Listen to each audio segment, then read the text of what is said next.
বনি ইসরাইলের মাঝে তিনজন ব্যক্তি ছিল। একজন ছিল কুষ্ঠরোগী, একজন ছিল টাক এবং বাকি একজন ছিল অন্ধ। মহান আল্লাহ পাক রব্বুল আলামিন তাদেরকে পরীক্ষা করতে চাইলেন এবং তাদের কাছে একজন ফেরেশতাকে পাঠালেন। উক্ত ফেরেশতা কুষ্ঠরোগীর কাছে গিয়ে বললেন, তোমাদের সবচেয়ে পছন্দের জিনিস কোনটি? কুষ্ঠরোগী বলল, আমাকে আমার চামড়ার কারণে মানুষজন ঘৃণা করে, আমি এই রোগ থেকে মুক্ত হতে চাই এবং আমার শরীরে সুন্দর চামড়া চাই। তখন ফেরেশতা কুষ্ঠরোগীর শরীরে হাত বুলিয়ে দিলেন, এর ফলে সে সুস্থ হয়ে গেল এবং সুন্দর চামড়ার অধিকারী হলো। এরপরে ফেরেশতা আবারও বললেন, কেমন সম্পদ তুমি পছন্দ করো? সে বলল, উট অথবা গরু। তখন ফেরেশতা তাকে একটি গর্ভবতী উট উপহার দিলেন এবং বললেন, মহান আল্লাহ পাক রব্বুল আলামিন তোমার এই সম্পদে বরকত দিন। তারপর ফেরেশতা টাক ব্যক্তির কাছে উপস্থিত হয়ে বললেন, তোমার সবচেয়ে পছন্দের জিনিস কোনটি? টাক ব্যক্তি বলল, এই টাকের কারণে মানুষ আমাকে ঘৃণা করে, আমি এই টাক থেকে মুক্তি চাই এবং সুন্দর চুল চাই। আর তখনই ফেরেশতারা টাক ব্যক্তির মাথায় হাত বুলিয়ে দিলেন এবং টাক ব্যক্তির টাক ভালো হয়ে গেল এবং তার মাথায় খুব সুন্দর চুল গজিয়ে গেল। এবার ফেরেশতা বললেন, তুমি কেমন সম্পদ পছন্দ করো? আর তখনই টাক ব্যক্তি উত্তর দিল, আমি গরু পছন্দ করি। এরপরে ফেরেশতা টাক ব্যক্তিকে একটি গর্ভবতী উট উপহার দিলেন এবং বললেন, মহান আল্লাহ পাক রব্বুল আলামিন তোমার এই সম্পদে বরকত দিন। এবার ফেরেশতা অন্ধ ব্যক্তির কাছে এসে বলল, তুমি মহান আল্লাহ তাআলার কাছে কি চাও?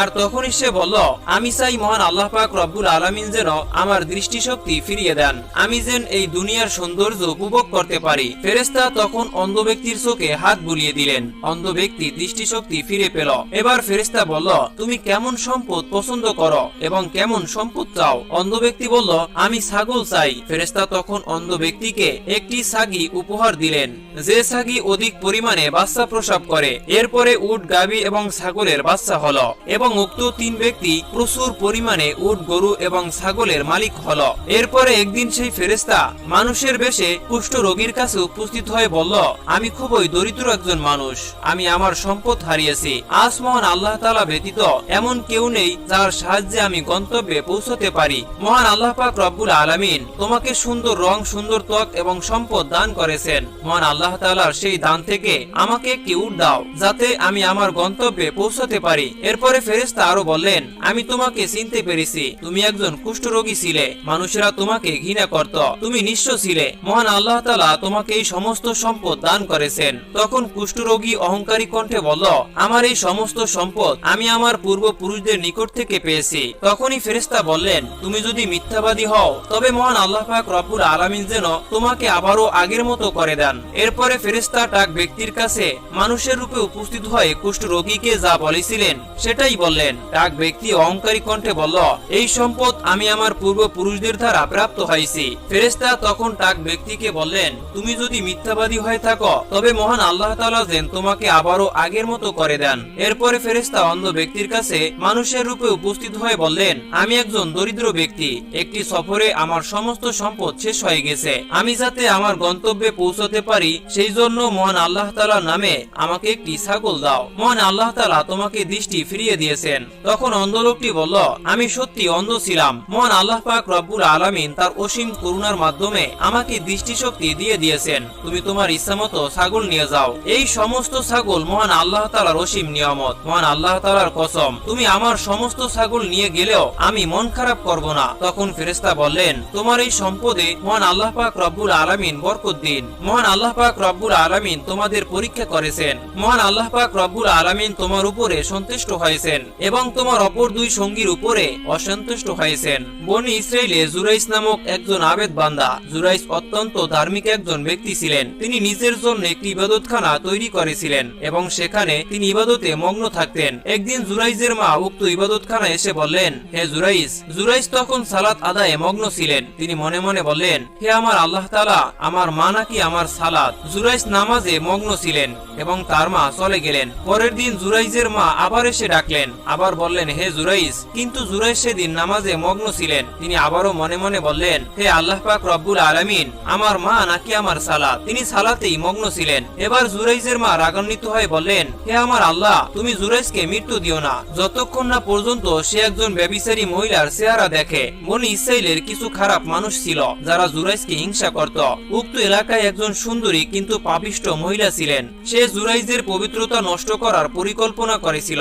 উক্ত মহিলা এলাকায় গিয়ে বলল, যদি তোমরা চাও আমি জুরাইজকে বিভ্রান্ত করতে পারি। খারাপ লোকেরা মহিলার এই কথায় সম্মতি দিল। ব্যভিচারী মহিলা তখন জুরাইজের ইবাদতখানার কাছে গিয়ে তাকে বিভ্রান্ত করার চেষ্টা করল, কিন্তু জুরাইজ উক্ত মহিলাকে কোনো পাত্তাই দিল না। এরপরে সেই মহিলা জুরাইজের ইবাদতখানার কাছে বসবাস করা একজন রাখালের সঙ্গে সম্পর্ক গড়ে তুলল। তারা ব্যভিচারে লিপ্ত হলো এবং সে মহিলা গর্ভবতী হলো। সন্তান জন্ম দেওয়ার পরে সেই মহিলা বলল, এই সন্তান জুরাইজের অপকর্মের ফসল। বনি ইসরায়েলের লোকেরা মহিলার এই কথায় প্রচন্ড ক্ষুব্ধ হলো। তারা জুরাইজের ইবাদতখানায় গিয়ে তাকে বের করে আনলো এবং ইবাদতখানা ধ্বংস করে দিল। তারা বলল, তুমি এই মহিলার সঙ্গে অপকর্মে লিপ্ত হয়েছ, তোমার এই অপকর্মের ফলে এই সন্তানের জন্ম হয়েছে। তখন জুরাইজ বলল, তোমরা আমাকে একটু সময় দাও, আমি সালাত আদায় করব।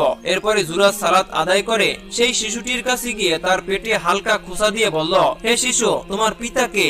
শিশুটি তখন উত্তর দিল, ওই রাখাল আমার পিতা। শিশুর এই কথা শুনে সবাই বুঝতে পারলো যে জুরাইজ নির্দোষ। তারা লজ্জিত হলো এবং জুরাইজের কাছে ক্ষমা চাইল। তারা বলল, আমরা তোমার এই ইবাদতখানা সোনা দিয়ে নির্মাণ করে দিব। জুরাইজ বললেন, আমি সাকসিক্য চাই না, আগের মতোই মাটি দিয়ে নির্মাণ করে দাও। এরপরে লোকেরা তার ইবাদতখানা আবারও নির্মাণ করে দিল। একদিন একটি শিশু তার মায়ের কোলে দুধ খাচ্ছিল। এমন সময় একজন লোক একটি দ্রুতগামী এবং উন্নত মানের ঘোড়া বা উটে আরোহণ করে সেই স্থান দিয়ে অতিক্রম করছিল। লোকটির পোশাক পরিচ্ছদ খুবই সুন্দর এবং উন্নত মানের ছিল। শিশুটির মা লোকটিকে দেখে মহান আল্লাহ তাআলাকে উদ্দেশ্য করে বললেন, হে আমার আল্লাহ, আমার এই সন্তানকে এই লোকের মতো উপযুক্ত করে দিন।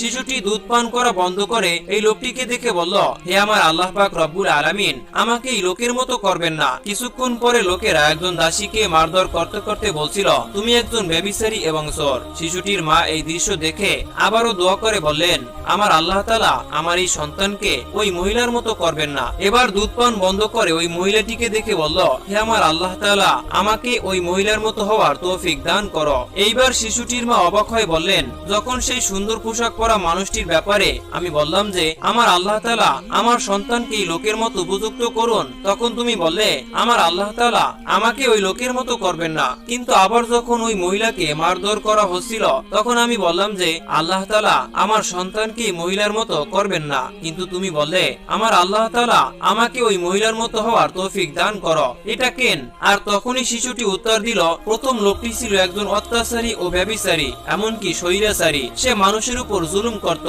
তাই আমি বললাম যে আমার আল্লাহ তাআলা আমাকে ওই লোকের মতো করবেন না। আর যখন ওই মহিলাকে তারা বলছিল তুমি ব্যভিচারী এবং চোর, কিন্তু সে আসলে এই কাজগুলো করেনি, সে পবিত্র এবং নির্দোষ। আর সেজন্যই আমি বললাম আমার আল্লাহ পাক রব্বুল আলামিন আমাকে ওই মহিলার মতো হওয়ার তৌফিক দান করুন। এক রাজ্যে একজন বাদশা ছিল। এই বাদশার অধীনে একজন জাদুকর ছিল।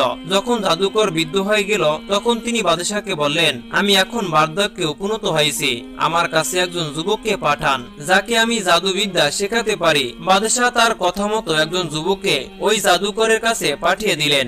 যুবকটি জাদুকরের কাছে যাওয়ার পথে একজন দরবেশের সাথে তার সাক্ষাৎ হয়েছিল। এরপর থেকে উক্ত যুবকটি জাদুকরের কাছে যাওয়ার আগে প্রায় দরবেশের কাছে যেত। জাদুকর দেখলো যুবক তার কাছে বিলম্ব করে আসে, তখন সেই জাদুকর সেই যুবককে মারধর করত। যুবক তখন দরবেশের কাছে এই বিষয় অভিযোগ করছিল। তাকে বুদ্ধি দিলেন, যদি জাদুকর তোমাকে জিজ্ঞেস করে কেন বিলম্ব হলো, তুমি বলবে আমার পরিবারের কারণে আমার বিলম্ব হয়েছে।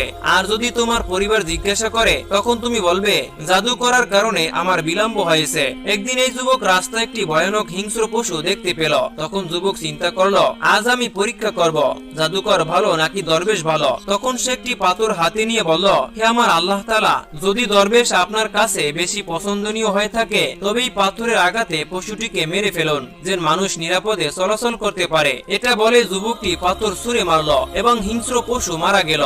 এই ঘটনার পরে সে দরবেশের কাছে গিয়ে সমস্ত ঘটনা খুলে বলল। দরবেশ বললেন, খুবই তাড়াতাড়ি তুমি একটি বড় পরীক্ষার সম্মুখীন হবে। যদি তুমি সেই পরীক্ষার সম্মুখীন হও তবে আমার কথা কাউকে বলবে না। এরপরে মহান আল্লাহ তাআলার ইচ্ছায় যুবকটি অলৌকিক ক্ষমতা লাভ করেছিল। সে অন্ধ এবং কুষ্ঠ রোগীকে সুস্থ করতে শুরু করলো। বাদশাহর একজন অন্ধ কর্মচারী এই খবর শুনে যুবকের কাছে উপস্থিত হয়ে বলল, যদি তুমি আমাকে সুস্থ করতে পারো তবে আমি তোমাকে অনেক উপহার দেব। যুবকটি বলল, আমি কাউকে সুস্থ করতে পারি না, একমাত্র আল্লাহ পাক রব্বুল আলামিন সুস্থ করতে পারেন। মহান আল্লাহ পাক রব্বুল আলামিনের ঈমান কবুল করো, তবে আমি মহান আল্লাহ তাআলার কাছে দোয়া করব। কর্মচারী মহান আল্লাহ পাক রব্বুল আলামিনের উপর ঈমান আনলো এবং আল্লাহ তাআলা তাকে সুস্থ করে দিল। এই ঘটনা বাদশা জানতে পেরে পেরে যুবককে ডেকে আনলেন এবং জিজ্ঞেস করলেন, কে তোমাকে এই ক্ষমতা দান করেছে? যুবক বলল, আমার রব মহান আল্লাহ তাআলা। বাদশাহ রাগান্বিত হয়ে বলল, আমি ছাড়া আর কোনো রব নেই। আর তখনই যুবক বলল, আমার এবং আপনার রব একজন, আর তিনি হচ্ছেন মহান আল্লাহ পাক রব্বুল আলামিন। বাদশাহ এবার যুবকটিকে অত্যাচার করতে শুরু করলো। প্রচন্ড অত্যাচারের মুখে যুবক সে দরবেশের কথা বলে দিল। বাদশাহ দরবেশকে বন্দী করার হুকুম দিল এবং দরবেশকে তার ধর্ম ত্যাগ করার আদেশ দিল। দরবেশ বাদশার এই হুকুম অমান্য করলো এবং এই অপরাধের কারণে দরবেশকে দ্বিখণ্ডিত করা হলো। বাদশাহর আদেশে যুবককে পাহাড়ের চূড়ায় নিয়ে বলা হলো, যদি তুমি তোমার ধর্ম ত্যাগ না করো তবে তোমাকে পাহাড় থেকে ফেলে দেওয়া হবে। যুবকটি দোয়া করে বলল, হে মহান আল্লাহ পাক রব্বুল আলামিন, আপনার রহমতে আমাকে রক্ষা করুন। মহান আল্লাহ পাক রব্বুল আলামিন তখন যুবকটির দোয়া কবুল করলেন। পাহাড় কেঁপে উঠল এবং যুবকের শত্রুরা পাহাড় থেকে পড়ে গেল। যুবক নিরাপদে বাদশাহর দরবারে হাজির হলো। এবার বাদশাহর আদেশে যুবককে নৌকার মধ্যে সমুদ্রে নিয়ে যাওয়া হলো এবং বলা হলো, যদি তোমার ধর্ম ত্যাগ না করো তবে তোমাকে সমুদ্রে ফেলে দেওয়া হবে। যুবক আবারও দোয়া করলো, হে মহান আল্লাহ পাক রব্বুল আলামিন, আপনার ইচ্ছায় আমাকে রক্ষা করুন। আর তখনই নৌকা উল্টে গেল এবং যুবকের শত্রুরা ডুবে গেল। যুবকটি আবারও নিরাপদে বাদশাহর দরবারে ফিরে এলো। যুবক বাদশাহকে বলল, আপনি আমাকে হত্যা করতে পারবেন না যতক্ষণ না পর্যন্ত আপনি আমার শর্ত মেনে চলবেন। বাদশাহ বললেন, কি শর্ত তোমার? আপনি লোকদেরকে জামায়াত হতে বলুন, তারপর একটি কাঠের শুলিতে আমাকে চড়াবেন, তারপর একটি ধনুকের তীর লাগিয়ে বলবেন, এই বালকের রবের নামে। এরপরে তীর ছুঁড়ে মারবেন। যদি আপনি এটা করতে পারেন তবে অবশ্যই আমাকে হত্যা করতে পারবেন। বাদশাহ যুবকের শর্ত মেনে নিয়ে তীর ছুড়ল এবং সেই তীর যুবকের কানে বিদ্ধ হলেও যুবক তীরবিদ্ধ স্থানে হাত রাখলেন এবং সঙ্গে সঙ্গে শাহাদাত বরণ করলেন। জামায়াতকৃত লোকেরা এই অলৌকিক ঘটনা দেখে বলল, আমরা এই যুবকের রবের উপর ঈমান কবুল করে নিছি। উক্ত বাদশাহ উপস্থিত লোকদের ঈমান কবুল করতে দেখে প্রচন্ড ক্রোধান্বিত হলো। সে রাস্তায় একটি গর্ত খুঁড়ে তাতে আগুন জ্বালিয়ে বলল, যারা ধর্ম ত্যাগ না করবে তাদের কি আগুনে নিক্ষেপ করা হবে। অনেকে ঈমান ত্যাগ করতে অস্বীকার করলো এবং আগুনে ঝাঁপ দিয়ে শাহাদাত বরণ করলো। শেষ পর্যন্ত একজন মহিলা তার শিশুকে নিয়ে আগুনের সামনে দাঁড়ালো। তখন শিশুটি তার মাকে বলল, আপনি নির্ভয় আগুনে ঝাঁপ দিন, আপনি সঠিক পথে রয়েছেন। সুবহানাল্লাহ, সুবহানাল্লাহ। তিনজন লোক একসঙ্গে যাত্রা করেছিল। হঠাৎ প্রচন্ড ঝড় বৃষ্টি শুরু হলো। অতঃপর তারা একটি পাহাড়ের গুহায় আশ্রয় নিয়েছিল। কিছুক্ষণ পরে পাহাড় থেকে একটি বড় পাথর খসে পড়ে গুহার মুখ বন্ধ করে দিল। তারা গুহার ভেতরে আটকা পড়ে গেল। তখন তারা পরস্পরে বলাবলি করলো, আমাদের উচিত নিজেদের ভালো কাজের কথা স্মরণ করা, যা আমরা শুধুমাত্র মহান আল্লাহ তাআলার সন্তুষ্টির উদ্দেশ্যে করেছি।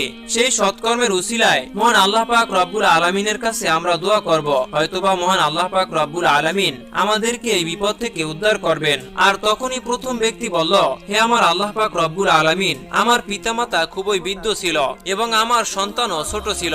আমি তাদের ভরণ পোষণের জন্য পশু পালন করতাম। প্রতিদিন সন্ধ্যায় আমি বাড়ি ফিরে পশুদের দুধ দহন করতাম এবং আমার সন্তানদের পূর্বে আমার পিতামাতাকে দুধ পান করাতাম। একদিন আমার দেরি হলো এবং সন্ধ্যার পূর্বে আমি বাড়িতে ফিরতে পারিনি। যখন বাড়িতে ফিরে আসলাম তখন দেখলাম আমার পিতামাতা ঘুমন্ত অবস্থায় রয়েছে। আমি দুধ দহন করলাম এবং তাদের মাথার কাছে দাঁড়িয়ে রইলাম। আমি তাদের ঘুম ভাঙতে চাইনি, কারণ তাদের ঘুম ভাঙানো আমি পছন্দ করিনি। আমার সন্তানেরা আমার পায়ের কাছে কান্নাকাটি করেছিল, কিন্তু আমি আমার সন্তানদের পূর্বে আমার পিতা মাতাকে দুধ পান করাতে চেয়েছিলাম। এভাবে আমি সারা রাত দাঁড়িয়েই ছিলাম। হে মহান আল্লাহ পাক রব্বুল আলামিন, আপনি জানেন আমি শুধুমাত্র আপনার সন্তুষ্টির জন্যই এই কাজটা করেছিলাম। আপনি মেহেরবানি করে পাথরটি সরিয়ে দিন, আর যাতে করে আমরা আকাশকে দেখতে পারি। মহান আল্লাহ পাক রব্বুল আলামিন তার দোয়া কবুল করেছিলেন এবং পাথর কিছুটা সরিয়ে দিলেন, আর তখন তারা আকাশকে দেখতে পেল। দ্বিতীয় ব্যক্তি বলল, হে আমার আল্লাহ পাক রব্বুল আলামিন, আমার এক চাচাতো বোন ছিল। আমি তাকে খুবই ভালোবাসতাম, যেভাবে একজন পুরুষ একজন নারীকে ভালোবাসে। একদিন আমি তার কাছে গেলাম এবং তাকে খারাপ কাজে প্রস্তাব দিলাম, কিন্তু সে তা প্রত্যাখ্যান করে বলল, তুমি যদি আমাকে 100 দিরহাম দিতে পারো তবেই আমি তোমার প্রস্তাবে সম্মতি হব। আমি অনেক কষ্ট করে 100 দিরহাম জোগাড় করে তার কাছে গেলাম, আর যখনই আমি খারাপ কাজের জন্য প্রস্তুত হলাম তখন সে বলল, হে আল্লাহ তাআলার বান্দা, আল্লাহকে ভয় করো, অন্যায়ভাবে আমার সতীত্ব নষ্ট করো না। তার এই কথা শুনে আমি লজ্জা পেলাম এবং সেখান থেকে চলে আসলাম। হে আমার আল্লাহ পাক রব্বুল আলামিন, আপনি জানেন আমি শুধুমাত্র আপনার সন্তুষ্টির জন্যই এই কাজটি করেছিলাম। আপনি এই পাথরটিকে সরিয়ে দিন। মহান আল্লাহ পাক রব্বুল আলামিন তার দোয়া কবুল করেছিলেন এবং পাথরটিকে আরো কিছুটা সরিয়ে দিলেন। এবার তৃতীয় ব্যক্তি বলল, হে মহান আল্লাহ তাআলা, আমি একবার একজন শ্রমিককে এক ফারাক গমের বিনিময়ে কাজে নিয়োগ করেছিলাম। সে তার কাজ শেষ করার পরে পারিশ্রমিক চাইল। আমি তাকে পারিশ্রমিক দিতে গেলাম, কিন্তু কোনো কারণে পারিশ্রমিক না নিয়ে সে চলে গেল। সেই গম দিয়ে আমি কৃষি কাজ করতে শুরু করলাম এবং কৃষিকাজের মাধ্যমে অনেক গরু ক্রয় করেছিলাম। কিছুদিন পরে সেই শ্রমিক আবারও আমার কাছে উপস্থিত হয়ে বলল, আল্লাহ তাআলাকে ভয় করো এবং আমার পারিশ্রমিক দাও। আমি তাকে বললাম, এই সমস্ত গরু তোমার? সে বলল, মহান আল্লাহ তাআলাকে ভয় করো, আমার সঙ্গে ঠাট্টা করো না। আর তখনই আমি বললাম, আমি ঠাট্টা করছি না, এই সমস্ত কিছুই তোমার। তখন উক্ত শ্রমিক সমস্ত গরু নিয়ে চলে গেল। হে মহান আল্লাহ তাআলা, আপনি জানেন আমি শুধুমাত্র আপনার সন্তুষ্টির জন্যই এই কাজটা করেছিলাম। মহান আল্লাহ তাআলা তার দোয়া কবুল করেছিলেন এবং পাথরটিকে সম্পূর্ণভাবে সরিয়ে দিলেন। তারা সকলেই গুহা থেকে বের হয়ে আসতে সক্ষম হলো। বনি ইসরাইলের একজন বাদশা ছিলেন, যিনি মুসা আলাইহিসসালামের পরে শাসনভার গ্রহণ করেছিলেন। এক রাতে তিনি বাইতুল মুকাদ্দাসে সালাত আদায় করেছিলেন, চাঁদের আলোয় উদ্ভাসিত। সেই রাতে তিনি তার অতীত জীবনের ঘটনা স্মরণ করেছিলেন। গভীর চিন্তায় মগ্ন হয়ে তিনি উপলব্ধি করেছিলেন যে এই রাজত্ব, এই ক্ষমতা, এই সমস্ত কিছু একদিন বিলীন হয়ে যাবে। তার অন্তর উদ্বেগে কেঁপে উঠল। অবশেষে তিনি সিদ্ধান্ত নিলেন যে এই জগতের জৌলুস তাকে আর আটকাতে পারবে না। এক নির্জন রাতে কাউকে কিছু না জানিয়ে তিনি সিংহাসন ছেড়ে এক অজানার উদ্দেশ্যে যাত্রা করল। পথ চলতে চলতে তিনি এক সমুদ্রের তীরে এসে উপস্থিত হল। সেখানে দেখলেন একদল শ্রমিক ইট তৈরি করেছে। তিনি শ্রমিকদেরকে বললেন, তোমরা কিভাবে জীবিকা নির্বাহ করো? সে বাদশাকে বলল, কিভাবে তারা পরিশ্রমের মাধ্যমে অর্থ উপার্জন করে। তখন বাদশা ও শ্রমিকদের দলে যোগ দিলেন। তিনি পরিশ্রম করতে শুরু করল। কষ্টে অর্জিত উপার্জন দিয়ে আহার করত এবং বাকি অংশ দান করে দিতেন। যখন সালাতের সময় হতো তখন তিনি সালাতে মগ্ন হয়ে যেতেন। এক সময় শ্রমিকেরা এই ব্যতিক্রমী মানুষটির কথা তাদের মালিকের কাছে বলে দিল। মালিক বিস্মিত হয়ে ভাবলেন, এই শ্রমিক আসলে কে? তখন তিনি বাদশাকে সংবাদ দিলেন, কিন্তু 3 বার সংবাদ পাঠানো হলেও বাদশাহ মালিকের কাছে যেতে রাজি হননি। অবশেষে মালিক নিজেই তাকে দেখতে গেলেন। বাদশাহ যখন দেখলেন কেউ তার সন্ধান করেছে তখন তিনি পালিয়ে গেলেন, কিন্তু মালিক তার পিছু নিলেন এবং অবশেষে তাকে ধরতে সক্ষম হলেন। মালিক বললেন, হে জনাব, আমি শুধু আপনার সঙ্গে কথা বলতে চাই। বাদশাহ থামলেন এবং ধীরে ধীরে নিজের সমস্ত কাহিনী বলে দিলেন। সে বললেন, আমি অমুক রাজ্যের বাদশাহ ছিলাম, কিন্তু এক রাতে আমি উপলব্ধি করলাম যে এই রাজ্য, এই ক্ষমতা, এই সমস্ত কিছুই ক্ষণস্থায়ী। এইগুলোই আমাকে আমার প্রকৃত উদ্দেশ্য থেকে দূরে সরিয়ে দিয়েছে। আমি বুঝতে পেরেছি আমার আসল কর্তব্য হচ্ছে আমার রবের ইবাদত করা, আর তাই আমি সমস্ত কিছু ছেড়ে চলে এসেছি যেন আমি মহান আল্লাহ তাআলার জন্য আমার জীবন উৎসর্গ করতে পারি। আর তখনই মালিক বিস্মিত হয়ে বলল, আপনি যদি আল্লাহ তাআলার জন্য সিংহাসন ছাড়তে পারেন তবে আমি কেন পারবো না। এরপরে সেই মালিক বাদশাকে অনুসরণ করলেন।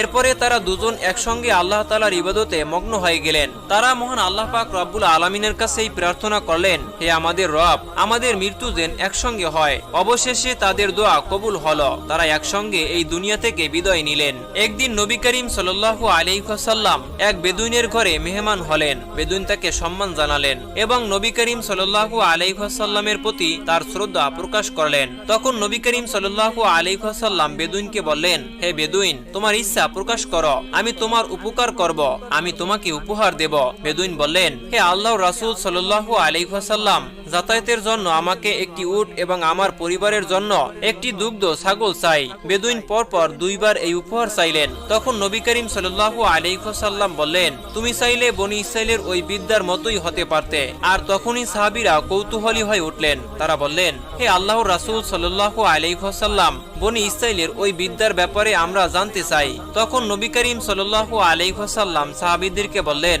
একবার মুসা আলাইহিস সালাম বনি ইসরাইলদেরকে নিয়ে যাত্রা করেছিলেন, কিন্তু তিনি পথ হারিয়ে ফেললেন। তখন বনি ইসরাইলের আলেমগণ মুসা আলাইহিস সালামকে বললেন, আমরা শুনেছি ইউসুফ আলাইহিস সালাম আমাদের থেকে প্রতিশ্রুতি নিয়েছিলেন যে আমরা যেন তার দেহটাকে আমাদের সঙ্গে নিয়ে যাই। মুসা আলাইহিস সালাম বললেন, তোমাদের মধ্যে কে জানে ইউসুফ আলাইহিস সালামের কবর কোথায়? আর তখন সবাই বলল, বনি ইসরাইলের একজন বিদ্যা এই ব্যাপারে অবগত রয়েছেন। মুসা আলাইহিস সালাম বিদ্যাকে বললেন, আমাদেরকে ইউসুফ আলাইহিস সালামের কবর দেখিয়ে দাও। ওই লোক বলল, আল্লাহর কসম, আমি তোমাদেরকে তার কবর দেখাবো না যতক্ষণ না পর্যন্ত তুমি আমাকে জান্নাতে তোমার সঙ্গী হওয়ার কথা না দাও। মুসা আলাইসাল্লাম কি করবেন বুঝতে পারছিল না, কারণ জান্নাতের মালিক একমাত্র মহান আল্লাহ তাআলা। কিন্তু মহান আল্লাহ তাআলার পক্ষ থেকে বলা হলো, হে মুসা, বিদ্যার দাবি কবুল করো। মুসা আলাইসাল্লাম তখন বিদ্যার দাবি কবুল করে নিলেন। অতঃপর বিদ্যা মুসা আলাইসাল্লামকে একটি জলাশয়ের কাছে নিয়ে গেল। তিনি বললেন, পানির নিচে ইউসুফ আলাইসাল্লামের দেহ রয়েছে। লোকেরা পানি সরিয়ে ফেলল।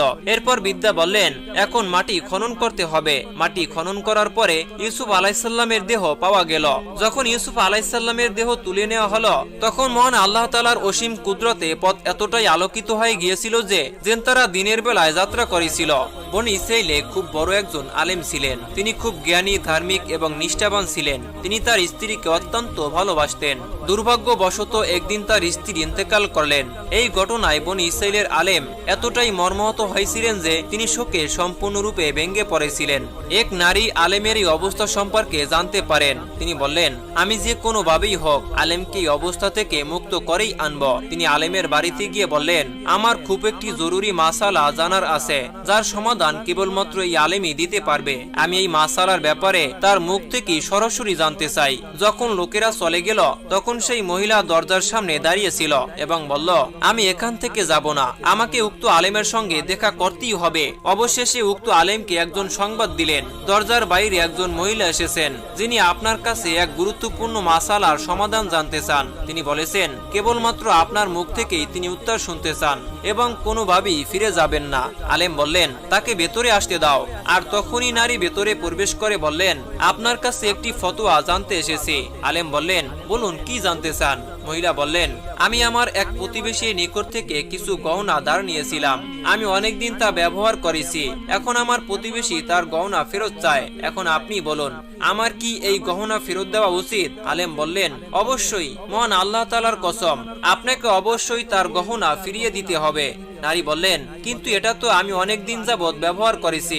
আলেম বললেন, গহনার মালিক আপনাকে এটা কিছুদিনের জন্য ধার দিয়েছিলেন, এখন তাকে ফিরিয়ে দিতে হবে। তখন মহিলা বললেন, মহান আল্লাহ তাআলা আপনাকে রহম করুক। তবে কি আপনি এমন কিছু নিয়ে শোক করেছেন যা মহান আল্লাহ তাআলা আপনাকে কিছু সময়ের জন্য দান করেছিলেন, এখন তিনি সেটা আবার ফিরিয়ে নিয়েছেন, অথচ এর প্রকৃত মালিক তিনি?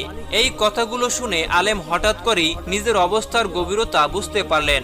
অবশেষে তিনি দুঃখ কাটিয়ে উঠলেন এবং আবারও মানুষের মাঝে ফিরে এলেন। তিনি বুঝতে পেরেছিলেন যে মহান আল্লাহ পাক রব্বুল আলামিনের দেয়া সমস্ত কিছুই আমানত এবং যখন তিনি চান তা ফিরিয়ে নেন। এই ছিল আমাদের আজকের ভিডিও। ভিডিওটি ভালো লাগলে অবশ্যই এই ভিডিওটিতে একটি লাইক করে দিবেন। এরকম নিত্য নতুন ইসলামিক ঘটনা পেতে অবশ্যই আমাদের এই চ্যানেলটি সাবস্ক্রাইব করে পাশে থাকবেন। দেখা হচ্ছে পরবর্তী ভিডিওতে। সে পর্যন্ত ভালো থাকুন, সুস্থ থাকুন। আল্লাহ হাফেজ। মুতার যুদ্ধে মুসলমানদের সংখ্যা 3000 আর রোমানদের, তাই হয়তো সবার হজম হবে না। স্বার্থের পৃথিবীতে সবাই স্বার্থের পিছনে দৌড়ায়। স্বার্থ শেষ, সম্পর্কও শেষ। ইতিহাস বদলে দেয় ওই সব মানুষ যাদের পাশে কেউ থাকে না। হে আমার রব, যেটা চলে গিয়েছে সেটা তো চলেই গিয়েছে। তুমি আমার বাকি জীবনটা রহমত দিয়ে ভরপুর করে দাও। মনে রাখবা, তুমি যদি এই দুনিয়া সব সময় টাকাওয়ালা মানুষের সামসামি করে, আর না হয় আত্মীয় স্বজন তো বিকেরিরও থাকে।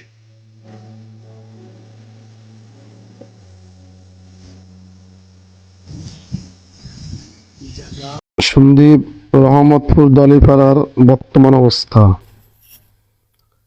দেখে চেনাই যাচ্ছে না যে এটা দলিপাড়া। অবশ্য দিক থেকে কাজ আরম্ভ হচ্ছে, রাস্তার কাজ ওই পাশ থেকে আরম্ভ হবে, অলরেডি হয়ে গেছে।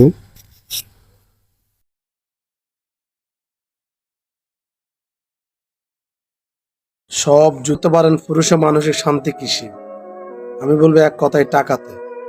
কারণ টাকা থাকলে পুরুষের আত্মীয় স্বজন, কাছের মানুষ সবাই শান্তিতে থাকে। তাহলে টাকা না থাকলে কেউ থাকে না। তাহলে এক কথায় পুরুষের শান্তি টাকাতে। টাকা থাকলেই পুরুষের সব কিছুতে শান্তি। কাউকে ক্ষমা করে দেওয়ার পরেও তার মধ্যে পুরো একটা শেয়ার খেয়ে ফেলে। আর শেয়ারের পোকা পুরো একটা সমাজ খেয়ে ফেলে।